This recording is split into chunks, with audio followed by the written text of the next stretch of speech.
Hello Virgo, welcome to गुरु माँ Hindi tarot. और ये रीडिंग है 20th ऑफ दिसंबर से लेके 26th ऑफ दिसंबर तक की। तो चलिए देखते हैं आपके लिए क्या मैसेजेस है इस वीक में और आप क्या एक्सपेक्ट कर सकते हैं अपनी लव लाइफ में। Messages for Virgo's.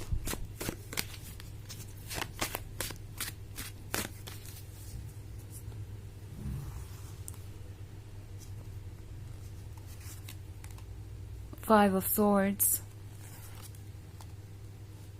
Seven of Cups, Judgment, the Moon, and Queen of Pentacles.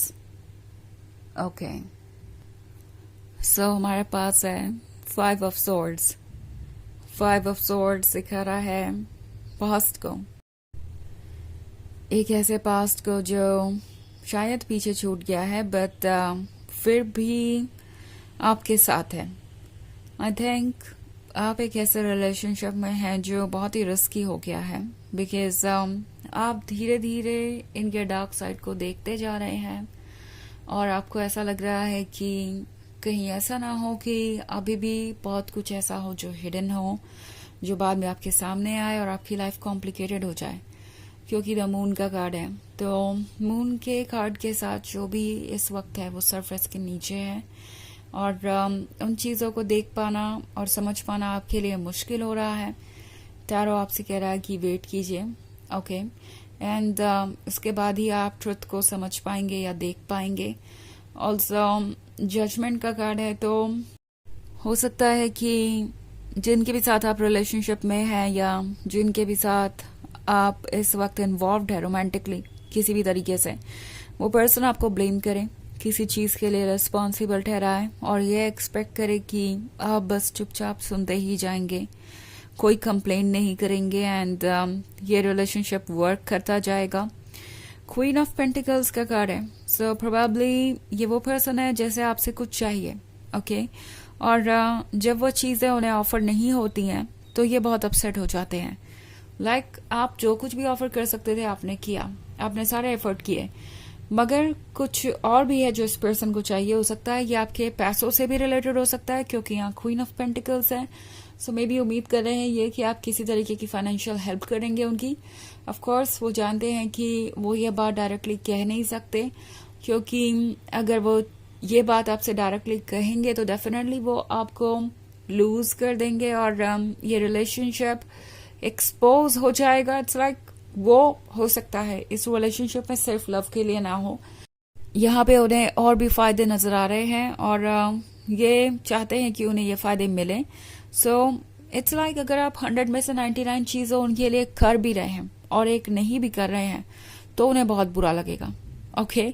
उन्हें लगेगा कि आप जजमेंटल हो गए हैं, आप अच्छे लवर नहीं हैं, आप इस रिलेशनशिप को कंटिन्यू नहीं करना चाहते।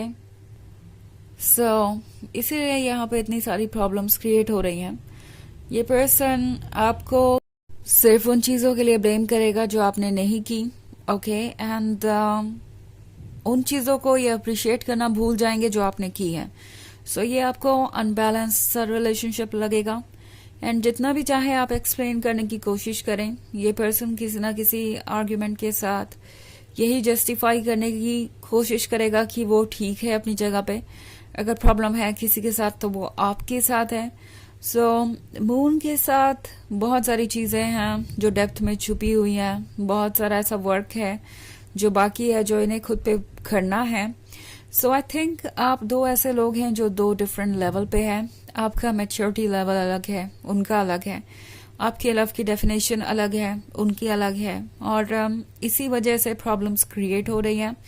वैसे आपका हायर सेल्फ आपसे कह रहा है कि सोच समझ के फैसला लीजिए, आपके लिए भी अब जजमेंट जरूरी हो गया है, क्योंकि अगर आप अपने लिए सही चीज़ों को नहीं चुन पाएंगे तो आगे बढ़ना डिफिकल्ट हो जाएगा एंड ये रिलेशनशिप इतना प्रॉब्लमेटिक हो जाएगा कि फिर आप इसे वैसे भी कंटिन्यू नहीं कर पाएंगे और इसे कंटिन्यू करने का कोई मतलब भी नहीं रह जाएगा।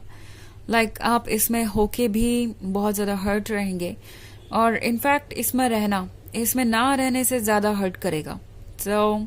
आपका हर सेल्फ कह रहा है कि सोच समझ के फैसला लीजिए, और वैसे भी क्वीन ऑफ पेंटिकल्स तो आप हैं। आप वो हैं जो इस रिलेशनशिप में लव, स्टेबिलिटी और हर तरह की खुशी लेके आए थे। सो आपके दूर जाने से ये चीजें आपसे दूर नहीं जाएंगी, क्योंकि ये तो आप ही की क्वालिटी है।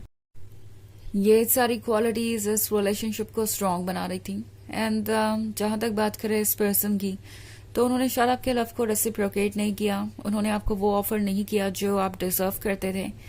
तो फिर ये तो होना ही था। आप दो डिफरेंट लेवल पे हैं, तो चीज़ें कॉम्प्लिकेटेड होंगी ही होंगी। एंड टैरो आपसे कह रहा है कि इसमें आपके लिए एक लेसन छुपा है, वो ये कि आपको उन चीज़ों को अपने लिए चूज नहीं करना चाहिए जो आपके काबिल नहीं है, या फिर लगातार रेड फ्लैग्स को इग्नोर नहीं करना चाहिए। इट्स अबाउट रियलाइजिंग कि आपके लिए कौन सी चीज़ें इम्पॉर्टेंट है और उन्हीं चीज़ों को पिक करना है। एंड अबव ऑल सबसे ज़्यादा इम्पॉर्टेंट होना चाहिए आपका सेल्फ एस्टीम आपके लिए, आपका सेल्फ लव आपके लिए। तो वैसे ये एक जर्नल रीडिंग है, ये सबसे रेजोनेट नहीं करेगी, एनर्जी रिवर्स हो सकती है अगर आप क्रॉस वॉचर हैं। इसके अलावा अगर आप पिछले वीक की रीडिंग देखना चाहें या ईयरली रीडिंग देखना चाहें 2025 की, तो उसका लिंक आपको डिस्क्रिप्शन बॉक्स में मिल जाएगा हमेशा की तरह। तो चलिए आगे बढ़ते हैं और देखते हैं और क्या मैसेजेस हैं आपके लिए वर्कआउट्स।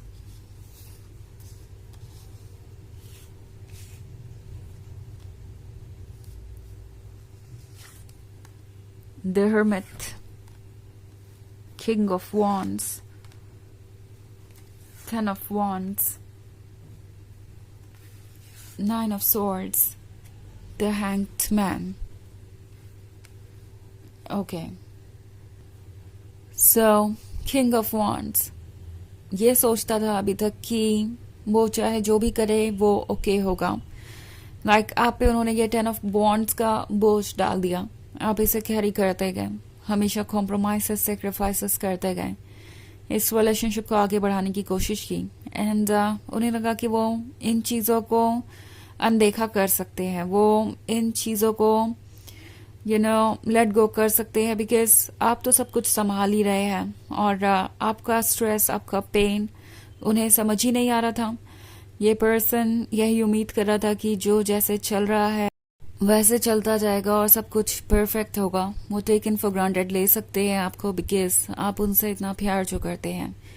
द हर्मिट आपसे कह रहा है कि यह अकेलापन आपके काम का है और इस अकेलेपन में आप बहुत कुछ रियलाइज भी करेंगे। द हैंग्ड मैन राइज होगा, यानी आपकी विजडम आपको गाइड करेगी, आप क्लियरली देख पाएंगे। ऑल्सो 9 ऑफ स्वॉर्ड्स का कार्ड है, तो किसी भी चीज़ का रिग्रेट करना बंद कर दीजिए। मे बी आपको इस बात का रिग्रेट है कि आपने कितना टाइम स्पेंड किया है इस रिलेशनशिप में, कितने सेक्रीफाइसेस किए और एंड में आपको ये मिला। कोई बात नहीं, ये आपकी जर्नी थी, आपको कुछ लेसन सीखने थे और अब आप पहले से ज़्यादा बेहतर इंसान हैं। आगे आपके लिए बहुत कुछ वेट कर रहा है। सो हमें बस अपने मिस्टेक से सीखना होता है, उतना ही काफ़ी है। ओके तो रिग्रेट मत कीजिए किसी चीज़ का, अपने मन पे बोझ मत रखिए और आगे बढ़िए।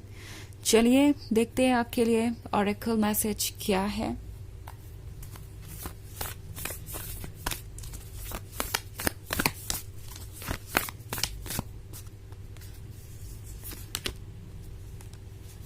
Play, have fun, celebrate, don't be so serious। तो ये कार्ड फिर से आपसे यही बात कह रहा है कि इतना सीरियसली इस पर्सन को मत लीजिए जितना सीरियसली आप ले रहे हैं, क्योंकि उनकी बातें आपके लेवल पे नहीं है, आपकी बातें उन्हें समझ नहीं आएंगी, बिकॉज आप उनसे कहीं ज़्यादा बेहतर हैं। सो इस पर्सन का जजमेंट इनके पास ही रहने दीजिए, उस जजमेंट का कोई मतलब नहीं है। आप अपनी लाइफ को सेलिब्रेट कीजिए। आप एक अट्रैक्टिव पर्सन है, डिजायरेबल पर्सन है और लवेबल भी है। सो अपनी ज़िंदगी को एंजॉय कीजिए बजाय दूसरों के ओपिनियन के बारे में सोचने के, क्योंकि ये आपको ड्रेन कर रहा है और सेल्फ डाउट से भर रहा है। ओके तो ये है रीडिंग इस वीक की। आई होप आपको अच्छी लगी होगी। Thanks for watching. Till next video, bye.